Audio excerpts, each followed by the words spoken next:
पहले आपको मीन चाहिए, इस डेटा का मीन कितना है 3, ठीक है। फिर आप क्या करेंगे, हर वैल्यू में से मीन माइनस करेंगे, राइट। अच्छा, आप मीन में से वैल्यू माइनस करेंगे तो नेगेटिव वैल्यूज भी आएंगी, पॉजिटिव भी आएंगी, उनको सम कर लेंगे, ठीक है।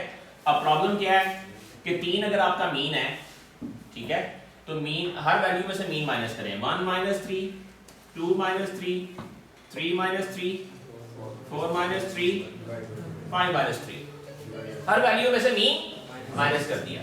ये क्या आया, -2, -1, 0, 1, 2, तो ये मीन से डिफरेंस आ गया। इसको सम करें तो जवाब क्या आएगा, वाह, no variation in the data, which is wrong. There is variation in the data, but why has it like gone to 0?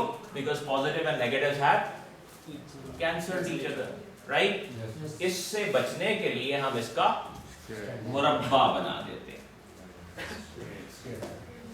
मुरब्बा बनाने का फायदा क्या होता है, नेगेटिव का इम्पैक्ट, लेकिन कोई अच्छी बात तो नहीं है, वैल्यू तो ठीक करनी चाहिए। बहरहाल मुरब्बा करके हमने नेगेटिव से जान छुड़ाई, ये हो गया 4, 1, 0, 1, 4, अब क्या आया 10, ठीक है। अब चूंकि एवरेज डिस्टेंस लेना है तो 10 को 5 पे डिवाइड कर दे नंबर ऑफ वैल्यूज पे, ये आ गया 2, और चूंकि मुरब्बा किया था तो दोबारा स्क्वायर रूट ले लें ताकि वापस उसी रेंज में चले जाएं। मुरब्बा तो किसी वजह से किया था ना, तो वापस इसलिए स्क्वायर रूट भी कर लें, तो that will be 1.41 something, right? So this is standard deviation of this data. Okay.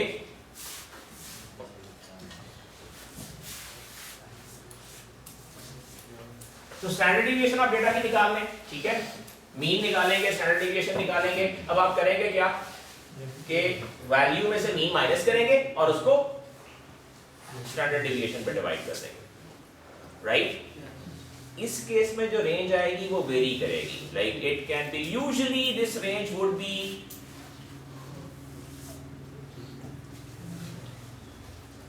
3, ज्यादा करने तो 4, ये रेंज यूजुअली -3 या -4 से लेके +4 या +3 इसके दरमियान यूजुअली होगी। It's like normal distribution, more kind of normal distribution, कि आप कितनी स्टैंडर्ड डिविएशंस अवे हैं from the centre, right. But anyway, the net effect is the feature get rescaled. For example, this gets rescaled to -0.67 to 3.1, and this gets rescaled to -1.6 to 1.9, right? We are not going to debate about this, that which method is better to rescale the features. All that we want to mention is that in such situations where the range of the values is very different among the features, it is better to rescale them. Rescaling का फायदा क्या होगा? Our learning algorithm, the gradient descent, will perform better. We are not talking about accuracy, but we are talking about the speed of the convergence, right? Okay.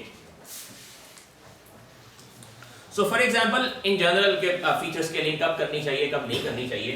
For example, अगर आपके पास features जो हैं उनकी normal range -1 से -1 तक है, you don't need to rescale them. They are already pretty like in, right?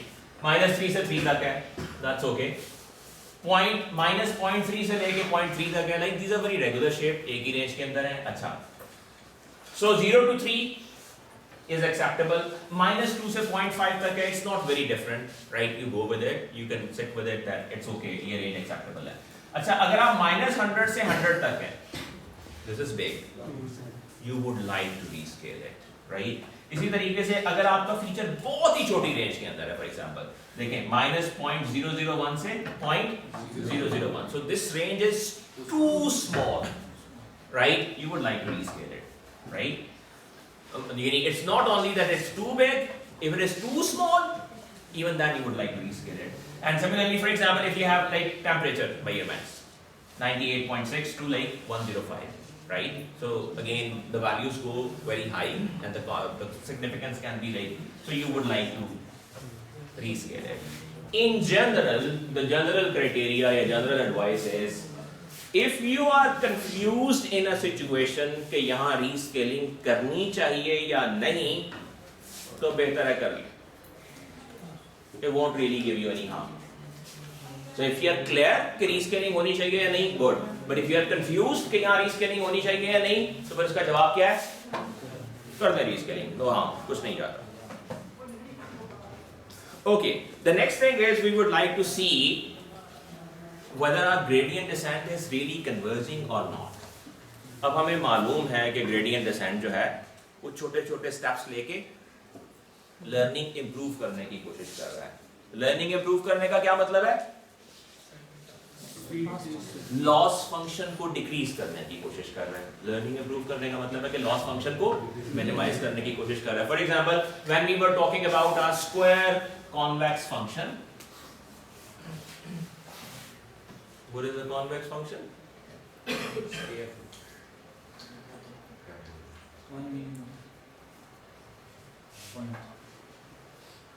What is a convex function?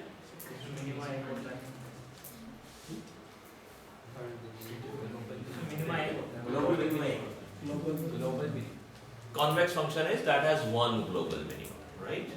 Okay. So like this is a convex function, right? Gradient descent is guaranteed to find it again if it is like properly configured. Guaranteed to find this like if it is global minimum. However, if there is a function which has like multiple local minima, in that case you cannot guarantee that. Okay. So आपका gradient descent क्या करता है? slowly छोटे छोटे steps में, और आप learning rate चूंकि खुद configure करते हैं तो आप उसे बता रहे होते हैं कि तुमने कितने बड़े बड़े step लिए, right?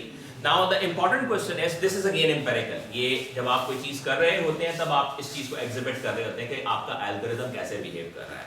So like there are ways to like ensure whether your algorithm is behaving properly or not. So gradient descent का बुनियादी काम क्या है? Weights को या parameters को update करना. वो W's को update कर रहा है और B's को अपडेट कर रहा है. इसके मुताबिक आपके लॉस फंक्शन की वैल्यूज को फिर रिफ्लेक्ट किया जाता है दोबारा और देखा जाता है कि लॉस फंक्शन में तब्दीली आई है या नहीं आई, और अल्टीमेटली आप वहां तक जाना चाहते हैं जहां पे ग्रेडियंट जीरो आ जाए. ग्रेडियंट जीरो आ जाएगा तो इसका मतलब ये है कि मजीद इंप्रूवमेंट अब नहीं होगी. You are at some like bottom point, so like gradient will be zero, no angle, so that means you're not moving any further, right? So you'll keep doing this thing until you converge. Convergence एक general word है जो हम इस्तेमाल करते हैं. Convergence के मुख्तलिफ context में मुख्तलिफ मानी हो सकते हैं, राइट? जब आप अपने एल्गोरिथम के साथ इंटरैक्ट कर रहे होते हैं तो कन्वर्जेंस के मानी भी आपको खुद डिफाइन करने पड़ते हैं उसके अंदर, right? Let's see. So there is one thing called learning curve. ठीक है? For example if you see this particular graph, इस ग्राफ में हमने एक्स एक्सिस पर किसी पैरामीटर को नहीं, number of iterations को plot किया हुआ. So on x-axis we have number of iterations, and on y-axis we have loss function, right? So we say that as our gradient descent begins to iterate, it like starts at somewhere where the loss is high, and as it keeps iterating, the loss continues to decrease, right? So for example, after certain number of iterations, for example, we see कि हर iteration के बाद loss थोड़ा थोड़ा कम हो रहा है, ठीक है? After 100 iterations, we see okay, this is the value of the loss, and we check it. Plotting the learning curve is one way to see whether your algorithm is behaving well or not, right? It is possible कि आप अगर आप हर like iteration के बाद loss को measure करें और फिर उसको plot करें. हर आइटरेशन के बाद लॉस आप एक लिस्ट बना लेते हैं, एक आइटरेशन पूरी होती है, लॉस की जो वैल्यू आती है आप लिस्ट में अपेंड कर देते हैं, और आप 100 आइटरेशन या 200 या 400 या 500 आइटरेशन के बाद उस लॉस को प्लॉट करके देखते हैं कि लॉस की वैल्यूज हर आइटरेशन के बाद कैसे जा रही हैं. It is possible that your graph is like this. If it is like this, that means your loss is not decreasing. It like wiggled a bit and then it was shooting up, right? So what we want is, we want a nice decent graph like this coming down. If it is coming down like that, that means things are going good, right? Okay. So for example, we see that okay, after 100 iterations, our loss function has decreased. After 200 iterations, our loss function has decreased even further, right? And at 300, we have almost reached a point where there isn't any significant thing happening. And we say okay, at 400 we say okay, we are no more improving, just stop. That's probably the best that we could do. For example, in this case, अगर हम यहाँ तक रहते हुए बात करें, ठीक है? Okay. एक्चुअली जब आप किसी पर्टिकुलर सिचुएशन में ये डिसाइड करते हैं कि आपको ग्रेडियंट डिसेंट को इस्तेमाल करना है, तो ये फैसला करना कि हमें कितनी आइटरेशंस करनी है, ये एक प्लेन डिसीजन नहीं होता, ये भी एक एम्पिरिकल डिसीजन होता है। For example in some situations it is possible कि 10, 15, 20 आइटरेशंस बेहतरीन काम करते हैं, और कुछ केसेस ऐसे भी हो सकते हैं जहां हजारों से ज्यादा आइटरेशंस परफॉर्म करनी पड़े। फॉर एग्जांपल खास तौर पे अगर आप स्ट्रक्चर्ड डेटा में हैं, it will be like relatively quick, और अगर आप अनस्ट्रक्चर्ड डेटा में हैं, the process will be slow. What is unstructured data? Images are unstructured data, videos are unstructured data, right? Even the text is kind of like unstructured data, wild text. Tabular form के अंदर data है तो हम उसे आमतौर पे structured data कहते हैं। तो structured data के अंदर चीजें बहुत specific होती हैं, बहुत well defined होती हैं, learning fast हो जाती है। In the wild images के ऊपर learn करना है तो it can be like hugely different, right? Okay, so like there is no pat rule to say कि इतनी iterations. So you get your data, you get your hands over it, and then you iterate over it and see how does it behave, and you choose the number of iterations accordingly. Okay. अच्छा, there is another thing that's called like कि आप एक threshold तय कर लें। मिसाल के तौर पे एक चीज है जिसे हम कहते हैं early stopping।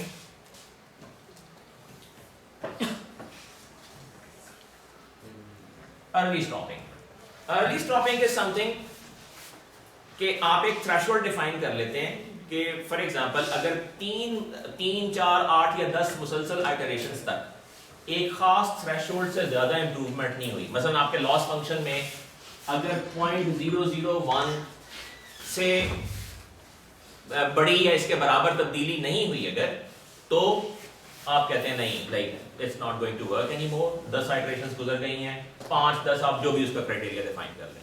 मसलन आप यहां पे आए, ठीक है, अब आपका लॉस फंक्शन आगे जा रहा है, राइट? 10 आइटरेशंस गुजर गई, इसमें 0.001 की भी इंप्रूवमेंट नहीं हुई। यू से okay, if it is not improving, this is the minor improvement that at least I expect from it. If it hasn't done any improvement in next 10 iterations, I am stopping here. That's one way of defining the cut point where I'm not going to learn anymore, right? But this is one criteria. For example, TensorFlow के अंदर इसकी implementation available है. There would be similar criteria in PyTorch as well. Deep learning के एतबार से बात कर रहा हूँ, ठीक है? But like generally, आपको learning curve एक बहुत अच्छा idea देता है कि आपका algorithm कैसे behave कर रहा है, it is going good or not. And you can have this problem when you like start playing with the data and you choose a model. You can frequently have this problem that no, the learning curve is just going nuts, it's going upward, or like it's wiggly, sometimes going up, going down. Ultimately, you need to find something that goes like this. Okay, the next thing is like choosing the learning rate.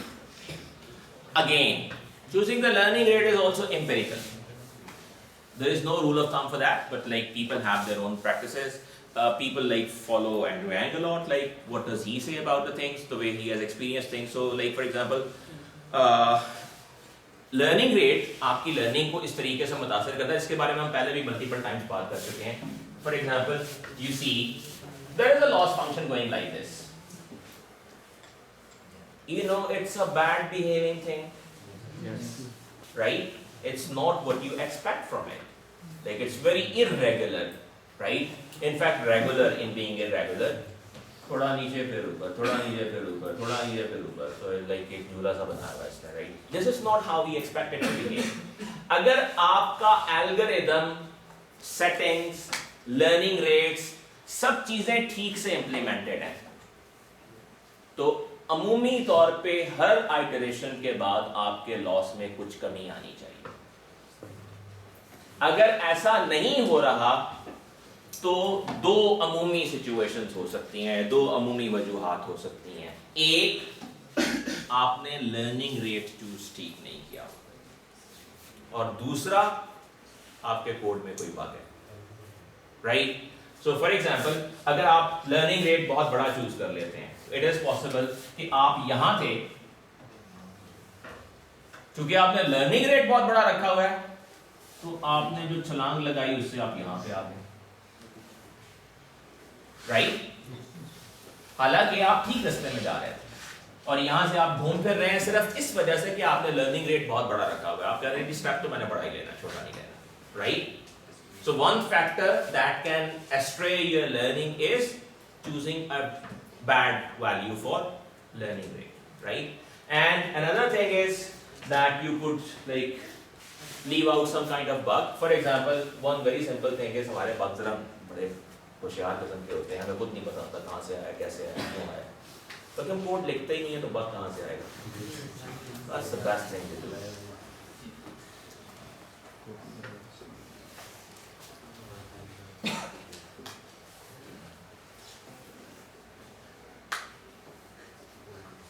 Okay, tell me one thing very honestly. How many of you have not written a single line of code this semester? Sorry, how many of you have written at least one line of code in this semester? Okay. 1, 2, 3, 4, 5, 6, 7, 8, 9, 10, 11, 12, 13, 14, 15, 16, 17, 18, 19, 20, 21. Okay, how many of you have written at least 10 lines of codes this semester? 1, 2, 3, 4, 5, 6, 7, 8, right? And how many of you have written no line of code this semester?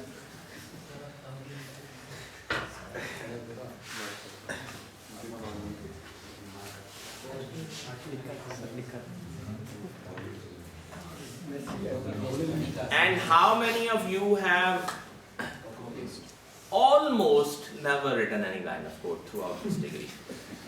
I mean, by almost I mean that almost, okay, sometimes you like write like A or D, E, F, def, and then you say no, the def, D, E, F is not right, it's actually D, E, A, F, def.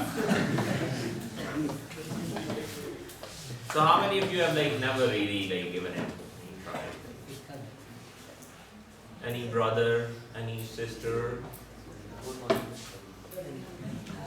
There would be our brothers and sisters who would not have done this, committed this crime or offense. कुछ तो होंगे ऐसे जिन्होंने ये गुनाह नहीं किया होगा.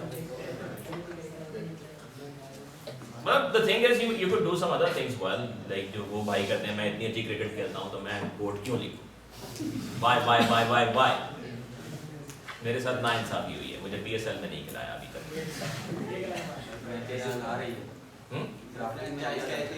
जी? ट्रॉफी क्या?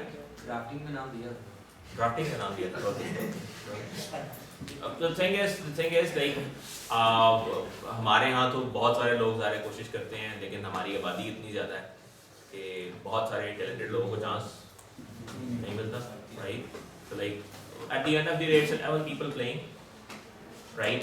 And like 20-30 players in the hunt. That's it. So others have to like drain out.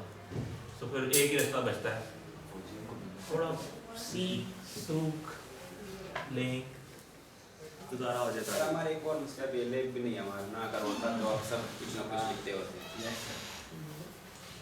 ये बात ठीक है, एनवायरनमेंट मैटर तो करता है ना सर. बिल्कुल करता है, इसमें कोई शक नहीं है, लेकिन इससे ज़्यादा अहम बात जो है वो ये है कि अगर लैब नहीं है और एनवायरनमेंट नहीं है, इससे किसको फर्क पड़ रहा है? सिर्फ आप. ठीक है, तो अगर आप इस चीज को कबूल कर लें कि हाँ लैब नहीं है और माहौल नहीं है तो मैं कैसे पढ़ूं, इससे किसी को फर्क नहीं पड़ता. अगर आप इसको बतौर उज़र अपने साथ रखना चाहते हैं, लैब नहीं थी, एनवायरनमेंट नहीं था, तो हम क्या करते, तो सारी जिंदगी करते रहिए. एम्प्लॉयर आपको सैलरी ज़्यादा नहीं देगा, जिस बंदे के काम के आप नहीं हैं वो आपसे हमदर्दी नहीं करेगा. अम्मा अब्बा ये उज़र कबूल नहीं करेंगे. कभी अम्मा को जाके बताएं या अब्बा को जाके बताएं कि लैब ही नहीं है, तो आपको in most of the cases they will say कि पुत्र तो फिर आप काम करें अगर. पता ही ना लैब क्या पता ही ना लैब क्या तभी उसका कसूर नहीं है। बेटा वो फिर खेत में बैठ के गंडेरियां काट लिया करेगा तो और क्या मैं कह सकता हूँ। The thing is, look, computer scientist का सबसे बड़ा एडवांटेज ये है that you carry your lab on your palm. आप अपनी lab, like you're not chemistry students or physics students who are like really dependent on apparatus. आपको baker चाहिए, आपको केमिकल्स चाहिए, आपको लाइट कवरेज चाहिए and so on so forth, right? Your lab is at your palm. आपके mobile में सब कुछ चल जाता है। Even if you don't have a computer or a machine, आप Python के अंदर जुपिटर नोटबुक तक चला सकते हैं मोबाइल फोन में। Even डीप लर्निंग की लाइब्रेरी भी इंस्टॉल हो जाती है। So you can go to Colab पे जाके कर ले, no problem। आपका सबसे बड़ा एडवांटेज ये है कि आपकी पूरी लैब, आपको क्या चाहिए? एक कंप्यूटिंग डिवाइस और एक इंटरनेट। आपको कोई केमिकल नहीं चाहिए, आपको कोई रेजिस्टेंसेस नहीं चाहिए, इलेक्ट्रॉनिक कंपोनेंट्स नहीं चाहिए। आप सारी एक्सपेरिमेंटेशन, इक्विपमेंट का आपको मसला नहीं है। You have all the equipment। और अगर मिसाल के तौर पे आप ये कहते हैं अच्छा यार लैपटॉप बड़ा महंगा है तो मैं तो अभी तक ले नहीं पाया, लेकिन अगर आप 15-20 हज़ार रुपए का फोन लेके फिर रहे हैं ना, आई वुड से आप 3-4 हज़ार के फोन से जिंदगी गुजार सकते हैं। 15-20 हज़ार का आपको ऐसा लैपटॉप जरूर मिल जाएगा जिसपे आपका काम चले। अपने रिसोर्सेज के मुताबिक काम चलाएं।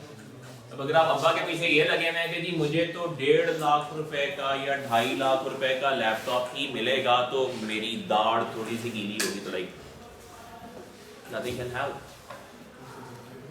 सवाल ये काम की करना है उधर। उस्ताद साउंड चेक कर नहीं है मेरे लैपटॉप में। लोग मोबाइल के साउंड भी ऐसे ही चेक करते हैं, ठीक है। हैंड स्टील आते तो देख यार पूरी स्टीरियो है, stereo. I don't know what stereo is but like okay। So या आपका लर्निंग रेट ठीक नहीं है, या मिसाल के तौर पे आपने वेट में से ग्रेडियंट और अल्फा लर्निंग रेट मल्टीप्लाई करके उसमें से माइनस करना था, आपने माइनस करने की बजाय प्लस कर दिया। It's never going to converge. You are adding things to it, loss will increase not decrease, right? So likely the most common two reasons that your algorithm is not behaving properly are either your learning rate is too high or your code has a bug। Look for it, okay। अब learning rate के बारे में कि learning rate कैसे configure करना चाहिए, फिर like small enough so that means you will be taking small steps, so you will be going towards convergence, right? So generally ये कहा जाता है कि it should be small enough so that you can converge। अच्छा, what is a good value for learning rate? What is a good value for alpha? Alpha का basically मतलब क्या है कि आप एक स्टेप को कितने स्टेप्स में करेंगे। आप कहते हैं नहीं पूरा स्टेप नहीं लेना, छोटे छोटे 10 स्टेप होगा, right? For example usually this is very common 0.001। 0.001 का मतलब ये है कि आपने वो काम जो एक स्टेप में होता है वो 1000 स्टेप्स में करना है। So you have like really broken it down, right? Okay, If you want to increase it, तो जनरल क्राइटेरिया इसके हमेशा 3 टाइम्स इंक्रीज करते हैं। So like अगर आप 0.001 से लर्निंग रेट बढ़ाएंगे तो 0.003 is a good choice। यहाँ से बढ़ाएंगे तो 3 टाइम्स अगेन 0.01, यहाँ से बढ़ाएंगे तो 3 टाइम्स अगेन 0.03, यहाँ से बढ़ाएंगे तो फिर 3 टाइम्स 0.1। 0.1 का मतलब क्या है कि एक स्टेप 10 स्टेप्स में करेंगे, यहाँ से बढ़ाएंगे तो 0.3 और यहाँ से बढ़ाएंगे तो सीधा 1, एक स्टेप एक में ही करेंगे, okay. So how do you go about it? For example generally जब आप मॉडल ट्रेनिंग शुरू करते हैं तो आप कंजर्वेटिवली शुरू करते हैं। आप देखते हैं 0.001 के साथ कैसा बिहेव कर रहा है, ठीक है। If it is going very good you can, that means your algorithm is doing well, you can try to increase your learning rate a bit। आप थोड़ा सा बढ़ा के देख सकते हैं कि अब भी ठीक करता है, और आप तब तक लर्निंग रेट बढ़ाते रहते हैं जब तक एल्गोरिथम की परफॉर्मेंस डिटेरियोरेट होना नहीं शुरू हो जाती। इसका बेसिकली आप लर्निंग रेट क्यों बढ़ाना चाहेंगे? आप लर्निंग रेट इसलिए बढ़ाना चाहेंगे अब देखें लर्निंग रेट अगर आप बढ़ा देंगे तो स्टेप बड़े लेंगे ना, तो आपका जो एल्गोरिथम है उसकी करेक्टनेस पे सवाल उठ सकता है, ठीक है। आप लर्निंग रेट तब तक बढ़ाते रहेंगे जब तक एल्गोरिथम की एक्यूरेसी डिस्टर्ब नहीं होती। और क्यों बढ़ाना चाहेंगे? ताकि थोड़े वक्त में काम हो जाए। वो काम जो 100 स्टेप्स में होना है अगर वो 50 में हो रहा है तो बहुत अच्छी बात है ना, right. So you start conservatively so that your model is training well and then you see can I increase it slightly? So आप तब तक उसे increase कर सकते हैं जब तक आपका मॉडल bad behaving boy नहीं बन जाता, right? So you would go with small value but you would have the desire to shoot up a bit so that you can save. But उधर इसलिए उधर accuracy के लिए जा रहे हैं small की तरफ और इधर efficiency के लिए जा रहे हैं. So it's a kind of trade-off where you live.